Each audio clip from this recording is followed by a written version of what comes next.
everybody, what's up? I'm Dr. Boyce Watkins from Your Black World, and I had to take a second to congratulate the black students at Virginia Commonwealth University. The students there, just being as conscientious as they could be, being as focused as they could be, being as dedicated as they can be and should be. They actually took over the president's office. They ran up in there and they started making demands. And the president of the university, from what I understand, has sat down with them. They've had a frank conversation about the issues that matter. I think a big issue on a lot of campuses that should be addressed is the lack of African American faculty. Notice that I said the lack of African American faculty, because what tends to happen is you have campuses that will just lie. They'll take every person who's not white, throw them in a pile, and say, "Oh, we've got plenty of diversity." No, you don't.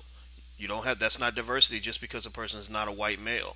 That's not representative of the African American community. And so what happens is, and Dr. Claude Anderson talks about this in his book Powernomics and his book Black Labor, White Wealth, that the definition of diversity has been so watered down that black people have been placed at the back of the bus. So what I really like is that they went and they talked about the environment. They were honest about not having professors that look like them, and I think it's courageous of these students. I think they should be applauded. If you get a chance, please go check it out. If you have a connection there, please support them. Let them know I support them. I'm not going to do the Al Sharpton thing. I'm not, trying to go show up on campuses and all this stuff. I mean, maybe every now and then I might think about doing that stuff, but honestly, I feel like the best movements are led by young people, because young people, their motivations are genuine and pure. I think older people, when they sort of make civil rights into a business, it can become a little bit clouded because they're dealing with political connections, corporate connections, a need for money to run their organizations, things like that. And also ego steps in, where you got somebody saying, "Look at me, I'm in front of the camera," and ultimately it ends up harming everything that's being accomplished. In fact, some of our leaders are one of the biggest obstacles to us progressing as a people. People don't know this, but some of our leaders have been used as operatives to squash dissent, to crush, the black people, or crush any kind of movement that might pop up where black people are actually demanding things, demanding fairness. So again, me, I'm not so big on the idea of always trying to morph ourselves to become more comfortable in a fundamentally dysfunctional and unfair situation. But I understand if you're at a predominantly white campus, you got to do the best you can with what you got. But understand that is not all you got. That's not your only option. You do have the option to learn in other places. We know HBCUs are kind of an option, but they're a little bit expensive. We also know that once I finished school, I did more learning independently than I did on a campus. And the thing about independent learning that's precious to me is that it doesn't cost a lot. And if you're trying to be an entrepreneur, which is really what the black community needs, we don't need more basketball players. We don't need more corporate types. We need more entrepreneurs to build things, to create our own institutions. And what you'll find is that the beauty of being an entrepreneur is that your value is not proven by a piece of paper. Your value is proven by your ability to get the job done. Whether you can make a product, sell a product, build an organization, that's what matters. I work with people who have GEDs, guys who went to prison, who are smarter than a lot of the professors that I know. So I want to encourage students to realize that you don't have to put up with ridiculous situations. You don't have to spend $100,000 going to grad school or any of those things in order to be successful. There are a million different ways to skin that cat, and you can't be afraid of the alternatives just because you don't understand them. You see, one of the biggest stressors of being black in America is that you feel like you're in a box. You feel like the only way you can get ahead, the only way you can get any dignity, any self-esteem, any quote-unquote success, any wealth, prosperity, whatever you're seeking, is to operate within a box that was built by a white man who probably hated your guts.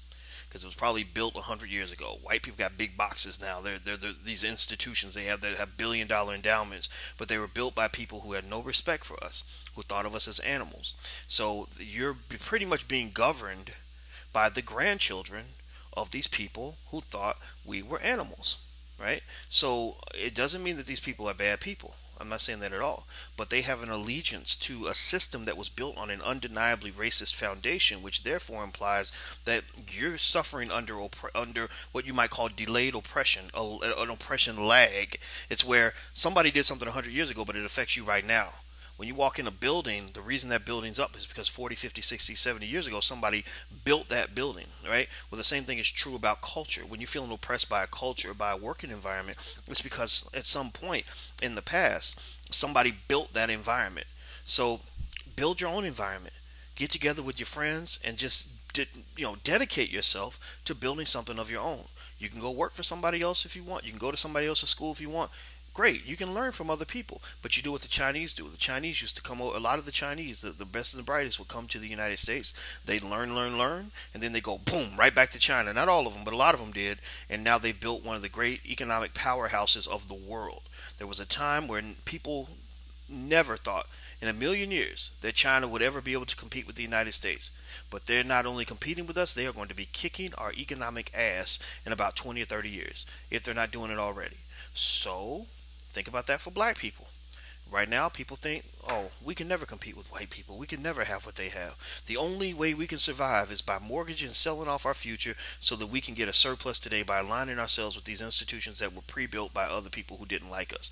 That's what we think. That's the box that we're trapped in. But you know what? Just the same way there were visionaries in China who said maybe in 1950 we can't compete with the United States, but maybe by the year 2010 we will if we make investments today. Well, right now we might say, well, maybe in 2015 we can't really compete with white America, but in the year 2075 maybe we will be in a position to change the game. Maybe our grandchildren will get opportunities that we never had, but they'll never get those opportunities if you're scared to invest in them.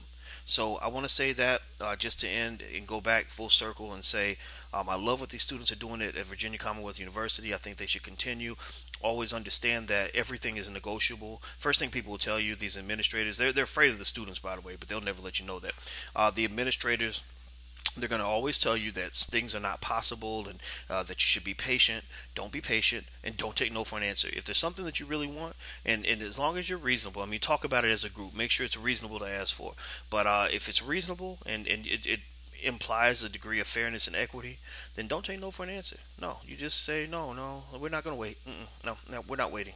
Because that's the first thing they're going to say, because you're going to be graduating soon, and they know that when the semester ends, that's when these little movements kind of dissipate and disappear. So don't let them stop you. Go get it. Don't be afraid. And everybody else on any campus anywhere, go get yours. Stand up. Stand up. You don't have to. There's nothing saying that you have to deal with this nonsense. Stand up for yourself. That's why they kick you in the ass, because you're scared. Don't be scared. Stick together. Remember, last thing I'll tell you, and these are the thoughts that's just going through my mind. I'm sorry for talking longer than I said I would, but I think about Missouri, that group, Concerned Student 1950. If I'm not mistaken, I think they had less than 10 people in that group. And maybe I'm wrong, but I believe that the core of that group was very, very small. But it was a very determined core. That's all you need to change a campus, and really to change the world, is a determined core. What's your determined core? What are the 6 or 7 people you know that are going to stand together and demand what is right and not give in, not be afraid, not compromise, not sell out, and keep it moving? You get that core, then what will happen is when you achieve that first touchdown, just like the group in Missouri, once you score the touchdown, then suddenly you're going to see people flocking to your support, to support you, to your defense. That's how it works. Most people are bandwagoners, unfortunately. This is the way it happens. All right, everybody, I'm Dr. Boyce Watkins from Your Black World. Please take care. God bless. I'm gone. Talk to you soon. Peace.